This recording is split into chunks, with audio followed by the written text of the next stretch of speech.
7 set 7 rap. Drop set कर रहा हूँ 20 kg का। पहले 22.5 किया था।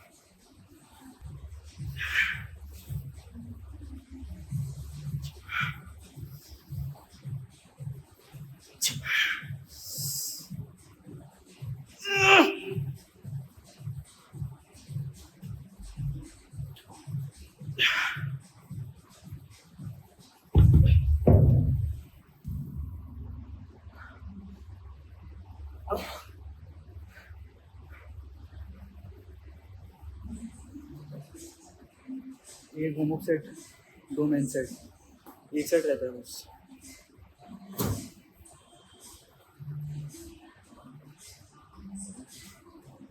ट्वेंटी 2.5 kg के 7 रैप। ड्रॉप सेट में 20 kg के 4 रैप।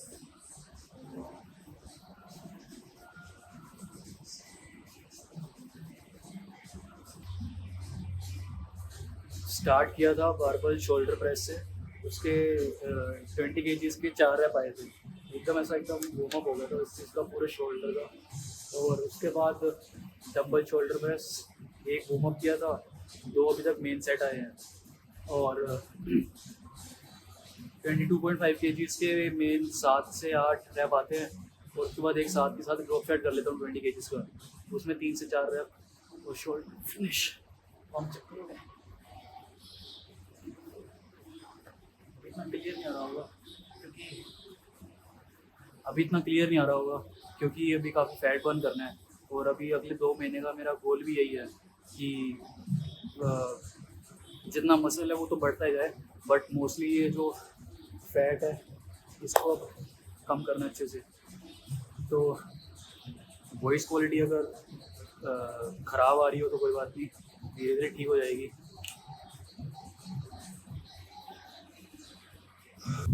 ये वाला लास्ट सेट है। Last set should be the best set. इसमें पूरा जोर लगा देंगे एकदम शोल्डर की।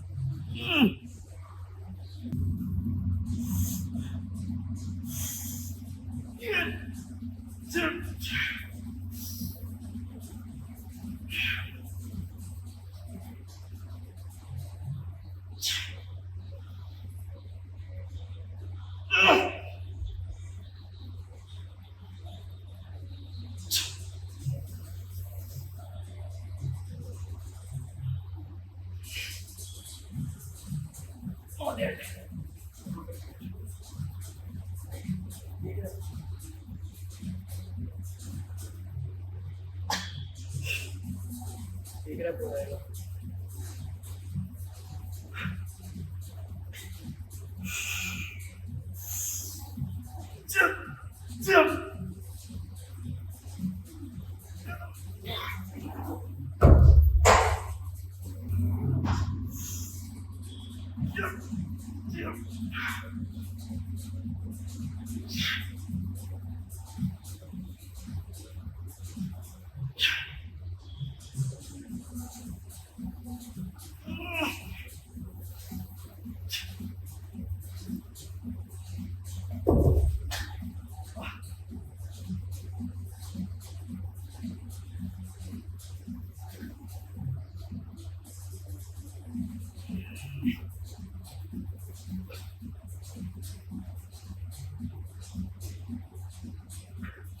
अगर तुम ये सोच रहे हो कि शोल्डर के इतने सारे रैप क्यों कर रहा हूँ, तो फिर शोल्डर एक ऐसा मसला है जो कि बहुत जल्दी रिकवर करता है। उसकी रिकवरी रेट की वजह से तुम उसको जितना एग्जॉस्ट करोगे, अपने आप को जितना पुश करोगे, शोल्डर जितने अच्छे आएंगे उतनी तुम्हारी विड्थ अच्छी लगेगी। जितनी तुम्हारी विड्थ अच्छी लगेगी उतना कॉन्फिडेंस आएगा। इसलिए मेन सेट तो ज़रूरी है, बट ड्रॉप सेट उसके साथ तुम्हारी मर्ज़ी है। अगर पावर है तो लगा लो। मेरे पास थोड़ी सी पावर बचती है, इसलिए मैं हर सेट के बाद एक ड्रॉप सेट करता हूँ। अभी के लिए डंबल शोल्डर प्रेस ख़त्म है। नेक्स्ट करेंगे फ्रंट के लिए मशीन से। Keep watching.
ये वाली सिंगल बेस्ट मशीन है फ्रंट शोल्डर्स के लिए। एकदम आइसोलेट में फ्रंट को टारगेट करती है।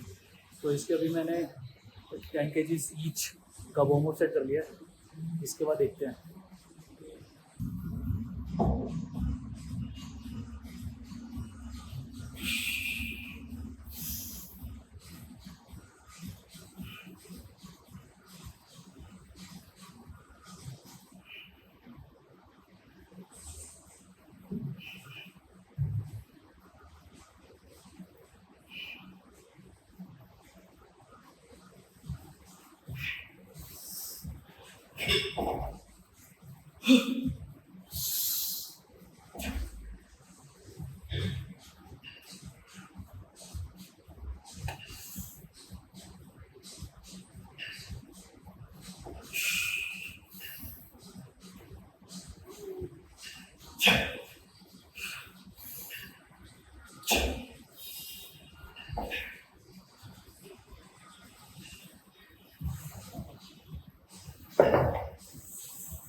जब भी मेरे को किसी एक्सरसाइज में वेट बढ़ाना होता है तो फिर मैं ट्राई करता हूँ उसमें हल्का सा 2.5 या 3 kg ऐड करके, और उसके जितने रैप आते हैं उतने निकाल लेता हूँ। 3 आए 4 आए, उससे फ़र्क नहीं पड़ता।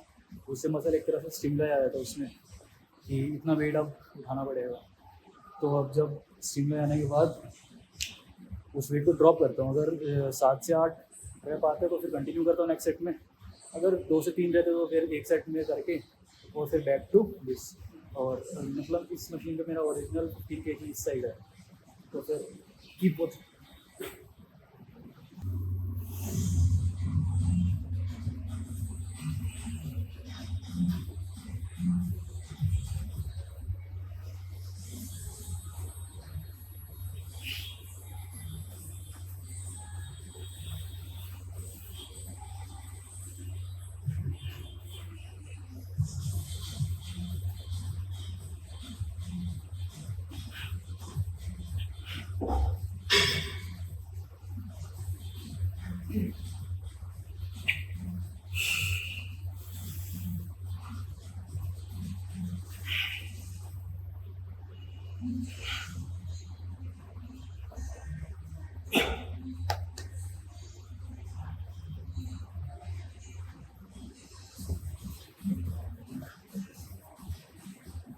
फ्रंट शोल्डर वैसे तो चेस्ट डे, जो ये फ्रंट शोल्डर है वो चेस्ट डे दिन वाले भी ट्रेन हो जाते हैं, बट चेस्ट डे को अगर जैसे से पुश करना है तो फिर उसके लिए मैंने इसको अलग से ट्रेन करना शुरू कर दिया शोल्डर के साथ। तो फिर अभी 15 kg के प्योरली मतलब एकदम प्यारे 8 रेप्स आए, और फिर लगभग 2 सेट और करूँगा इसके, और उसके बाद लेटरल रेजेस।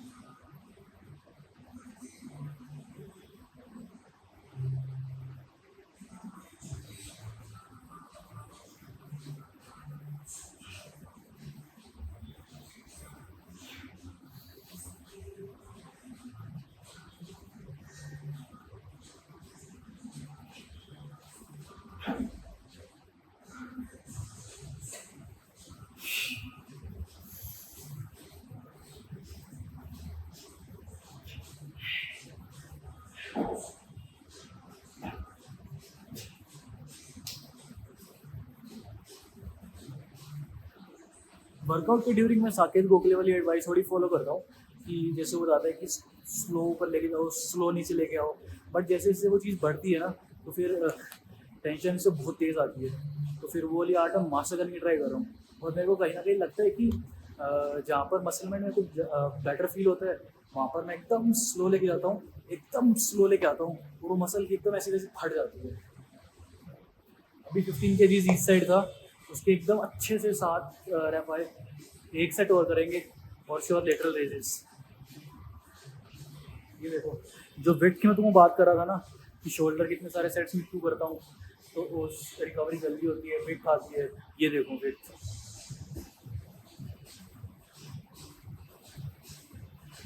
ध्यान से एकदम देखना।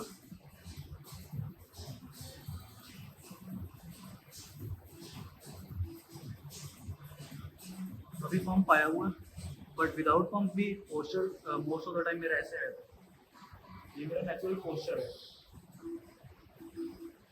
अभी फुल पंप आया हुआ है, उसमें थोड़ा ऐसे मतलब थोड़ा ज़्यादा है, तो यूजली फिर इतना इतना है, बट स्टिल ये वाली चीज़ है मुझे ऐसे रहती है, क्योंकि एकदम कॉन्फिडेंस रहती है। इसलिए शोल्डर के जितने तो उनको सेट कर सकते हो उतने करो, क्योंकि घर का है।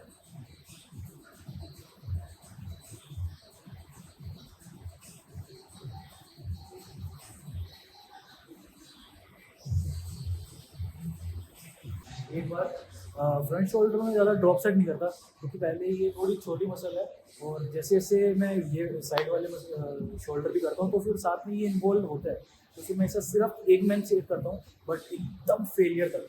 फेलियर इज़ अ की, पता है फेलियर मैंने बहुत लेट सीखा ही कॉन्सेप्ट, बट अगर तुम जल्दी सीख जाओगे तो गेम चेंजिंग, पता है। स्टार्टिंग में जितने तुम सेट करते हो वो तुम्हारी मसल के उसमें है, उसमें जोर है, बट लास्ट में जो तुम करते हो वो तुम्हारी मसल के अंदर नहीं है, वही तो तुमको डालना है। अगर एक भी तुम ऐसा निकाल देते हो ना कि भाई, जब तुम्हारा माइंड गिव अप कर रहे हो तुम उसका एक भी निकाल लेते हो, वही असल तुम्हारी मसल की ग्रोथ है।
एंड शोल्डर के लिए बिल्कुल कंप्लीट फेलियर है, पता है।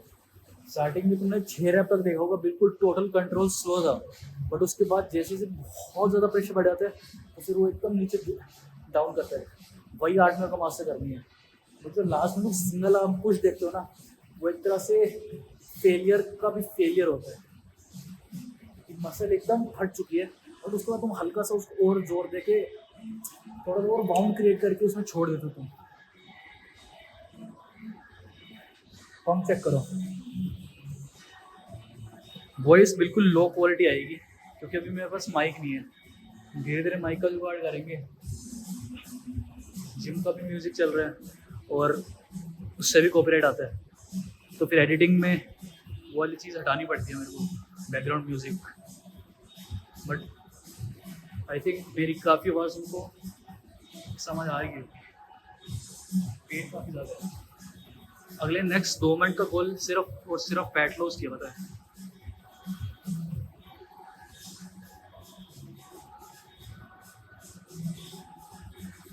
एक दो सेट के बाद फ्लेक्स करना चाहिए, जो तरह से तुम्हारी मसल को एकदम पंप देता है और एकदम ब्लड फ्लो बढ़ा देता है उस मसल में। और साथ ही साथ अगर तुम स्टार्टिंग में पोजिंग वगैरह और ये सब स्ट्रेचिंग वगैरह करते हो तो जो तुम्हारा मसल माइंड बेटर बनता है, तुमको पता चलता है कि तुम कौन सी मसल को टारगेट कर रहे हो। तो जितना बेटर तुमको पता होगा कि तुम कौन सी मसल को टारगेट कर रहे हो, उतनी अच्छी फॉर्म तुम्हारी बन जाएगी। किसी की ज़रूरत नहीं पड़ेगी तुमको कि भाई ऐसे कर ऐसे नहीं। तुमको पता है कि तुम्हारी मसल कहाँ पर हिट हो रही है, तुम वही फॉर्म करोगे और उतनी तुमको ग्रोथ मिलेगी। सिर्फ छोटी छोटी बातें हैं, टाइम के साथ सिर्फ एक फॉर्मूला फॉलो करो, सिर्फ और सिर्फ करते रहो। एक दिन भी जिम स्किप मत करो। मंडे टू सैटरडे करो, संडे का ब्रेक लो, संडे को कार्डियो करो। मैंने कार्डियो स्टार्टिंग में स्किप करा बहुत ज़्यादा, बट अभी मैं ट्राई कर रहा हूँ कार्डियो बहुत ज़्यादा इन्वॉल्व रखने की। मंडे टू सैटरडे थोड़ा थोड़ा करो स्टार्टिंग में, बिल्कुल थोड़ा थोड़ा, बट 1 साल तक कंटिन्यू रखो। इतनी गंदी आदत डालो जिम की कि तुम जिम के बिना रह नहीं पा रहे। कुछ मत देखो, डाइट ना सप्लीमेंट ना कुछ, बिल्कुल लाइट वेट्स एकदम, जो तुम्हारा मन करता है वो तुम करो, पर 1 साल के लिए करो।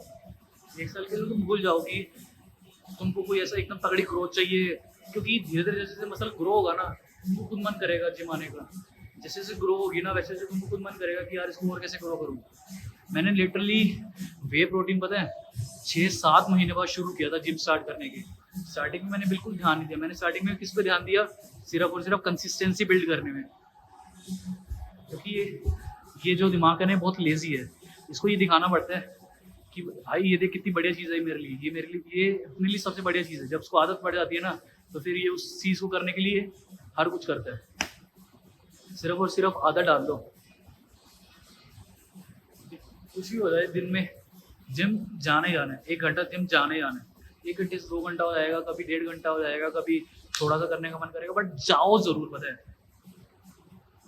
धीरे धीरे तुम्हारी डाइट सॉल्ट हो जाएगी, धीरे धीरे तुम्हारे फॉर्म सॉल्ट हो जाएंगे, धीरे धीरे तुम्हारे सब कुछ वो बन जाएंगे। जिम में क्या क्या करना है, क्या नहीं करना, क्या कैसे करना है, वो सब सॉर्ट हो जाएंगे। बस कंसिस्टेंसी बिल्ड कर लो and you are ready to गो।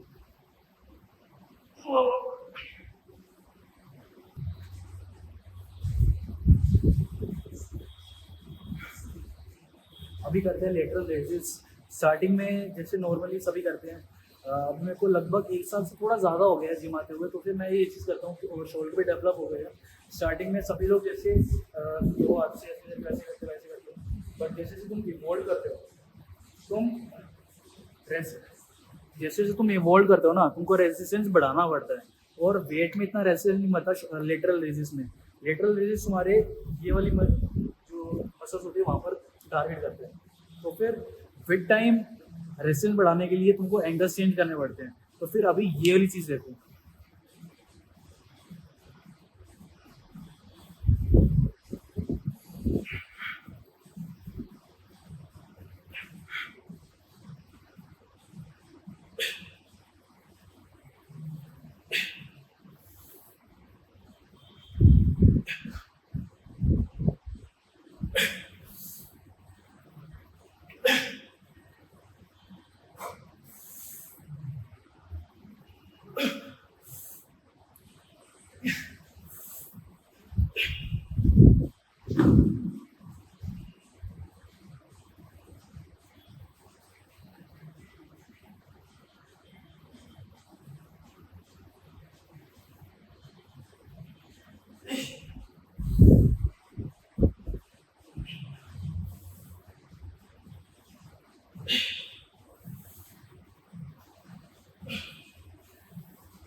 थोड़ा इससे ऐसे एंगल बढ़ाने से, तो फिर जब ऐसे जाता है ना, जब हाथ उस डायरेक्शन में जाता है तो फिर तुमको उसको और ऊपर ले जाने के लिए बहुत ज़ोर लगाना पड़ता है।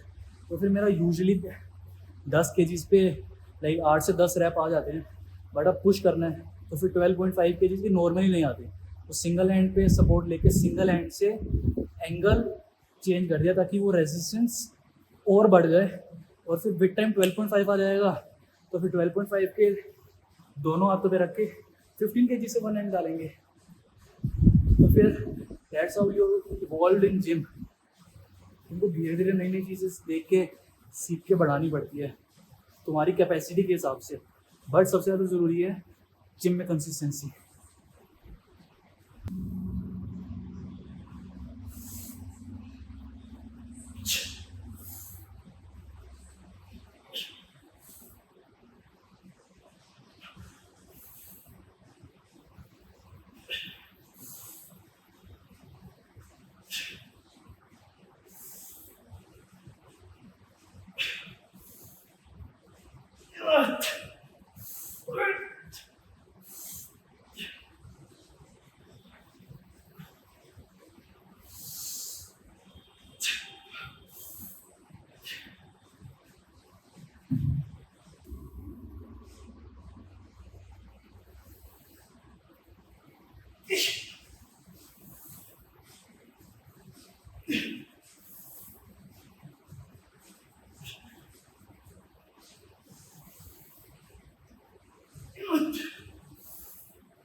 अभी तुमने देखा होगा कि मैंने एंगल टिल्ट करके 12.5 kgs का किया था, ठीक है।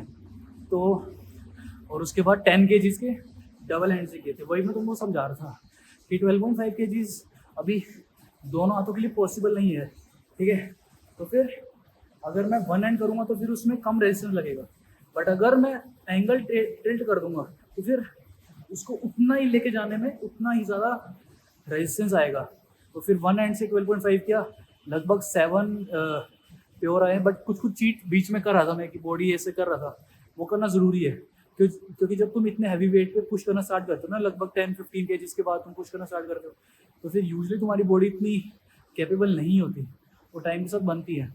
बट अगर तुमको पहले से ही और थोड़ा जल्दी चाहिए तो तुमको वो चीज़ करनी पड़ती है।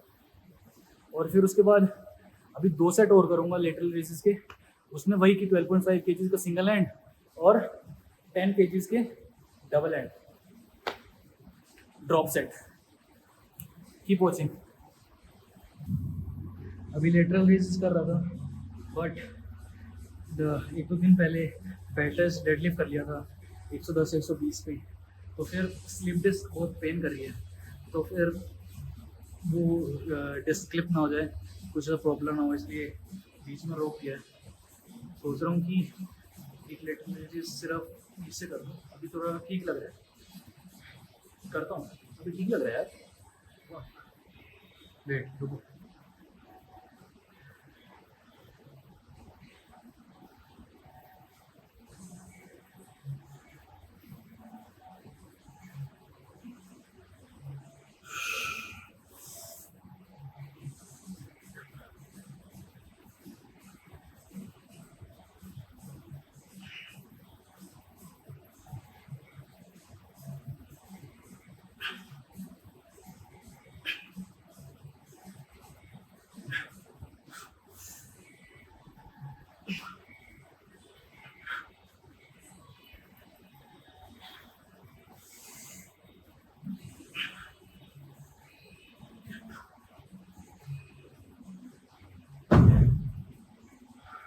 नाइस।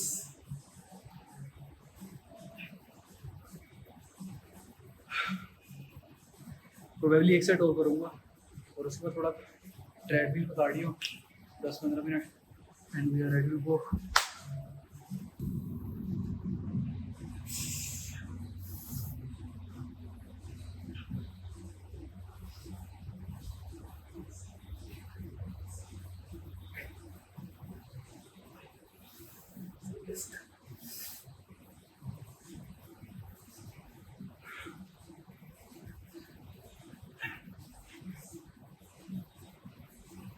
कैमरा के भी बिल्कुल क्लोज हूँ मैं, क्योंकि बाद में जब एडिट करूँगा तो फिर वॉइस एकदम अच्छी आएगी नहीं, तो इसीलिए मेरे को कैमरा के एकदम पास आना पड़ रहा है ताकि बाद में जब बैकग्राउंड वॉइस कटे तो मेरी वॉइस थोड़ी बहुत क्लियर आए, बाकी विद टाइम ठीक हो जाएगी। तो अभी लगभग वर्कआउट हो गया है, कार्डियो करने जा रहा हूँ ट्रेडमिल पे, ठीक है। और लेटरल रेजेस यार थोड़े अच्छे हो सकते थे, हाँ 50-60% अच्छे हुए हैं और अच्छे हो सकते थे, बट स्लीप डिस्क ना हो जाए इसके चक्कर में मैंने थोड़ा रोक दिया इसको। बाकी एक चीज़ मैं बताना चाह रहा था उनको, मेन चीज़, सबसे मेन चीज़ कि जो वर्कआउट प्लान मोस्टली दिमाग में रहते हैं, तो फिर स्टार्टिंग में मैंने पुश पुल लेग्स किया था, क्योंकि तब ना तो पता था कि कितना पुश करना है, कितना वेट है, कैसी फॉर्म है, कैसा है। तो फिर जितनी मसल्स हैं उनको एक हफ्ते में जितनी बार मैं ट्रेन कर सकता हूँ वो मेरे लिए उतना ही बेनिफिशियल था। मैं मतलब कोई थॉट नहीं था, बट ये चीज़ मैंने विद टाइम रियलाइज़ करी। तो अगर तुम ये चीज़ अभी से सीख लोगे तो तुम्हारे लिए बहुत बेनिफिशियल रहेगा। स्टार्टिंग में मैं पुश पुल लेग्स करता था, जिससे कि मैं हफ्ते में हर मसल को 2 बार टारगेट करता था, बट वो अच्छे से नहीं करता था यार, एकदम लो वेट होता था, फॉर्म भी अच्छी नहीं होती थी, गिने चुने ऐसा रैप आते थे, अच्छे से सेट भी नहीं आते थे। फिर धीरे धीरे 5-6 महीने हुए, तो फिर 5-6 महीने बाद मेरे मैंने धीरे धीरे देखा कि यार मेरी इतनी ग्रोथ नहीं हो रही, मेरी जो बेंच प्रेस है वो बहुत ही मतलब डिससेटिस्फाइंग थी, मैं कभी पुश नहीं कर पाता था चेस्ट प्रेस पे। बाकी जो शोल्डर प्रेस थी उन पे मेरा वेट बढ़ ही नहीं रहा था, तो उस चक्कर में मैंने देखा इधर उधर। तो फिर मेरे को ब्रो स्प्लिट के बारे में पता चला कि आप एक दिन में एक ही मसल करते हो। तो फिर मेरे को रियलाइज़ हुआ कि यार एक बार जब तुम पुश पुल लेग से अपनी मसल्स थोड़ी बहुत डिफाइन कर लोगे, तुमको दिमाग में पता चल जाएगा कि कौन सी मसल तुम हिट कर रहे हो। जब तुम उस मसल पे हैवी जाओगे ना, तब वो एकदम ग्रो करना शुरू करेगी, और तब फायदा है कि तुम हफ्ते में उस मसल को एक बार टारगेट करो। ये मेरे लिए वर्क किया था, तुम ट्राई करके देखना, अगर वर्क करे तो कमेंट्स में बताना। अगर मतलब प्रोबेबली करेगी यार, अगर तुम मतलब फॉर्मली भी सोचोगे कि स्टार्टिंग में तुम एक मसल को बहुत बार टारगेट कर रहे हो एक हफ्ते में, तो वो मसल थोड़ी थोड़ी डिफाइन होना शुरू हो गया, तुमको पता चल गया कि भाई तुम्हारी फ्रंट ये है, लेटरल से थोड़ा थोड़ा ये वाला पार्ट टारगेट हो रहा है, और जब तुम शोल्डर प्रेस करो तो तुम्हारा ये वाला टारगेट हो रहा है। तो जब तुम ये वाली चीज़ समझ जाते हो और तुम्हारी मसल थोड़ी थोड़ी डिफाइंड हो जाती है कि इनर बाइसेप ये है, आउटर ये है, ब्रैकियलियस ये होती है, इनर ये होती है, तो फिर जब तुमको पार्ट्स एकदम पता चल जाते हैं, साथ में तुम्हारे दिमाग को पता चल जाता है, तुम्हारी फॉर्म उस हिसाब से उतनी अच्छी ठीक हो जाती है, और जितनी अच्छी तुम्हारी फॉर्म है उतनी अच्छी तुम्हारी मसल ग्रोथ होगी। तो उसके बाद स्टार्टिंग में तुम पुश पुल लेग्स करो, फिर एकदम ऐसा फ्लो के साथ आ जाओ सिंगल मसल पे, ठीक है। बाकी शोल्डर में 3 मसल होती है, फ्रंट, मिडल और रेयर मैं बैक वाले दिन टारगेट करता हूँ, क्योंकि उसी दिन पुल भी कर रहे होते हैं, तो फिर लास्ट में जाते जाते एक रेयर डेल्ट की भी मैं कर लेता हूँ अच्छे से। और अगर वो तुमको देखने तो बैक वर्कआउट वाली वीडियो में देख लो जाके, ठीक है। बाकी अभी के लिए मेरा शोल्डर वर्कआउट एकदम बढ़िया तरीके से हो गया है, तुम शोल्डर देख सकते हो, मतलब एकदम प्यारा मसल है यार, स्टार्टिंग से मेरा एकदम एकदम अच्छे से ग्रो हुआ है। अभी लाइटिंग में अच्छे से, अभी थोड़ा लाइटिंग में अच्छे से दिख रहा है या नहीं दिख रहा है मेरे को नहीं पता, बट एकदम एकदम तगड़ा ही देखो और फाइबर एकदम एकदम वी टेपर, यहाँ से ट्राइसेप, ये बैक पार्ट ट्राइसेप, थोड़ा बाइसेप वीक है मेरा, थोड़ा मेरा बाइसेप वीक है, बट विद टाइम वो भी स्ट्रॉन्ग हो जाएगा। अभी चलते हैं कार्डियो करने।